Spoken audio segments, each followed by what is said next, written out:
quite the story. On April 11th, deputies with the Bay County, Florida Sheriff's Office stopped a silver car and demanded that the driver, 52-year-old Latrance Battle, get out. Body cam footage showing her arrest was recently released. Take a look.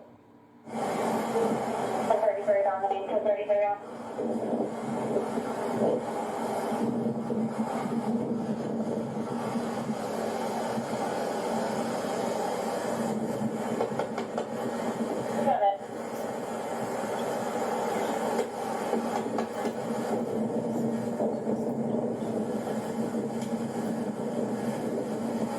Open the door!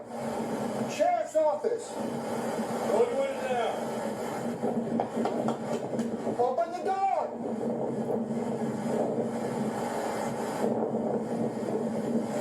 Yeah, we'll put my car in. Step out. Sit down. Turn around, face your car.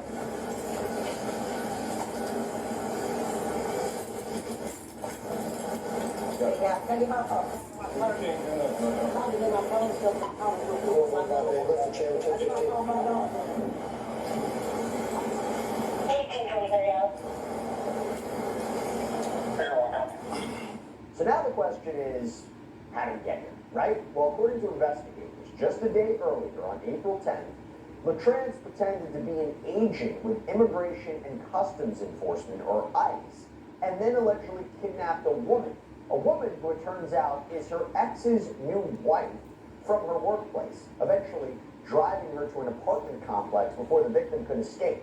The affidavit that was filed with a warrant for Latrance's arrest lays out exactly what the victim claims happened in quite explicit detail. To talk more about it, talk more about the elements of this case, I want to bring in criminal defense attorney and legal analyst Kesia Early. Kesia, so good to see you. Thanks so much for taking the time.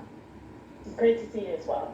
So as you know, I'm probably made with a ton of questions when it comes to this case, but I first just want to lay out a little bit of it and then get your take on it. So it's hard to know exactly what was going through the suspect's mind, but deputies got a rundown from the victim in this case, who we're only identifying by her first name, which is Merica.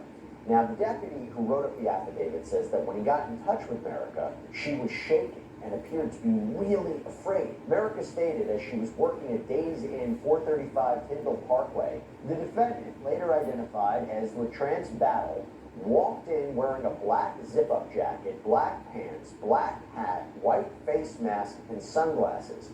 Merica asked Latrance if she needed a room, and Latrance responded she was here to pick her up. At that time, Latrance unzipped her jacket, and that is when Merica noticed the word ICE across her chest printed on a black shirt. Latrance also displayed a sheriff's office card identifying herself as ICE. Merica asked if she could call her boss first to let him know what was going on, and Latrance allowed this. Now, according to Bay County deputies, Merica is in the process of obtaining U.S. residency, but because her status could be considered uncertain, she didn't know what to do. So, Kesia, right off the bat, we've got some pretty obvious evidence that she's impersonating an officer, right? Wearing the shirt, having some sort of badge. Even before she takes Merica anywhere, presuming this is on a surveillance tape as well, that in and of itself is a crime, right? Of course, of course. And we know the current climate now with the immigrant issues. So the alleged victim in this case had every reason to believe that she was being detained by an ICE agent. And in this case, you have the defendant who did everything to make herself look as if she was an ICE agent. Like you said, she had ICE written across her chest, she had the radio, and she had the intent. And this is what that affidavit, the probable cause affidavit, spells out.